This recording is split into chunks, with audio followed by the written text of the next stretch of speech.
ನಮಸ್ಕಾರ. ನುಡಿಬೆಳಗು.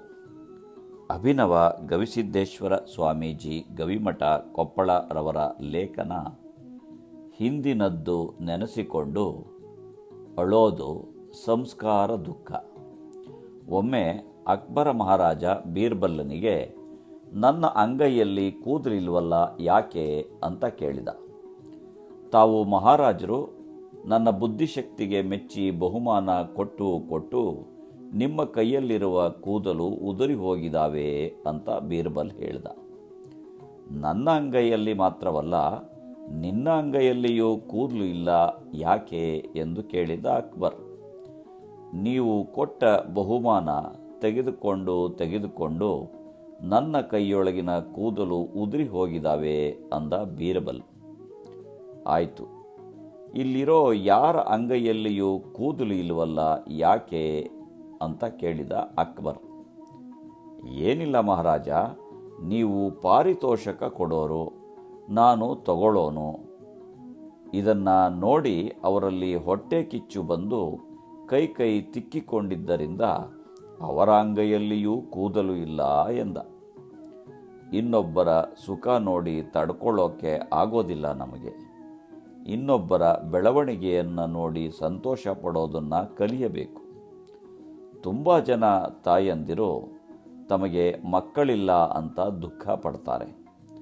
ಸಾಲು ಮರದ ತಿಮ್ಮಕ್ಕನಿಗೆ ಮಕ್ಕಳಿರಲಿಲ್ಲ, ಆದರೆ ಆಕೆ ಸಾವಿರ ಗಿಡಗಳನ್ನು ನೆಟ್ಟು ಅವುಗಳೇ ತನ್ನ ಮಕ್ಕಳೆಂದು ಬೆಳೆಸಿದಾಳೆ. ಮಹಾರಾಷ್ಟ್ರದಲ್ಲಿ ಸಿಂಧು ತಾಯಿ ಅಂತ ಒಬ್ಬಳಿದ್ದಳು. ಗಂಡ ಹೊಡೆದು ಆಕೆಯನ್ನು ಮನೆಯಿಂದ ಹೊರಕ್ಕೆ ಹಾಕಿದ್ದ. ಆಕೆ 2,000 ಅನಾಥ ಮಕ್ಕಳನ್ನು ಜೋಪಾನ ಮಾಡಿದಳು. ಮನೆಯಲ್ಲಿ ಇದ್ದರೆ 2 ಮಕ್ಕಳ ತಾಯಿ ಆಗುತ್ತಿದ್ದೆ. ದೇವರು ನನಗೆ 2,000 ಮಕ್ಕಳ ತಾಯಿ ಆಗುವ ಭಾಗ್ಯ ಕೊಟ್ಟಿದ್ದಾನೆ ಅಂತ ಹೇಳ್ತಾ ಇದ್ಲು ಆಕೆ.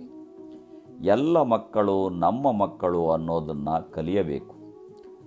ಮಕ್ಕಳು ಹೊಟ್ಟೆಯಲ್ಲಿ ಹುಟ್ಟೋದಿಲ್ಲ, ಮಕ್ಕಳು ಹೃದಯದಲ್ಲಿ ಹುಟ್ಟುತ್ತಾವೆ ಅನ್ನೋ ಸತ್ಯ ನಾವು ಅರಿತುಕೊಳ್ಳಬೇಕು.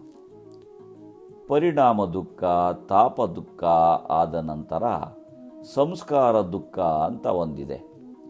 ಸಂಸ್ಕಾರ ದುಃಖ ಅಂದರೆ ದೇವರು ಎಲ್ಲ ಕೊಟ್ಟಿರ್ತಾನೆ, ಆದರೂ ದುಃಖ ಪಡ್ತಾರೆ. ಊರು ಮುಂದೆ ಒಂದು ಫ್ಲಾಟ್ ಇರುತ್ತೆ, ಅದನ್ನು ಈತ 2 ಲಕ್ಷಕ್ಕೆ ಮಾರಿರ್ತಾನೆ. ಕೆಲವು ವರ್ಷದ ನಂತರ ಅದು 1 ಕೋಟಿ ರೂಪಾಯಿ ಬೆಲೆ ಬಾಳುತ್ತಾ ಇರುತ್ತೆ. ಅಯ್ಯೋ, ಇದೀಗ ಕೋಟ್ಯಾಂತರ ರೂಪಾಯಿ ಬೆಲೆ ಬಾಳುತ್ತೆ, ನಾನು ಬರೀ 2 ಲಕ್ಷಕ್ಕೆ ಮಾರಾಟ ಮಾಡಿದೆ ಅಂತ ನೆನಪಿಸಿಕೊಂಡು ದುಃಖ ಮಾಡಿಕೊಳ್ತಾನೆ.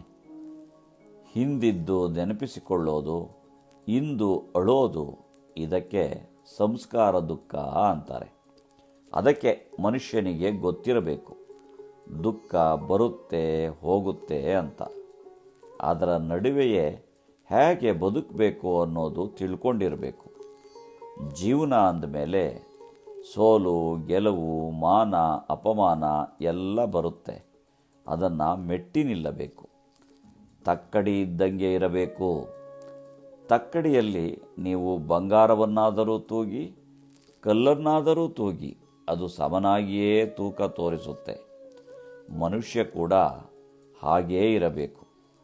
ಅದೇ ರೀತಿ ಸುಖವೇ ಬರಲಿ ದುಃಖವೇ ಬರಲಿ ಎಲ್ಲವನ್ನ ಸಮನಾಗಿ ಸ್ವೀಕರಿಸಬೇಕು. ನಮಸ್ಕಾರ, ಧನ್ಯವಾದಗಳು.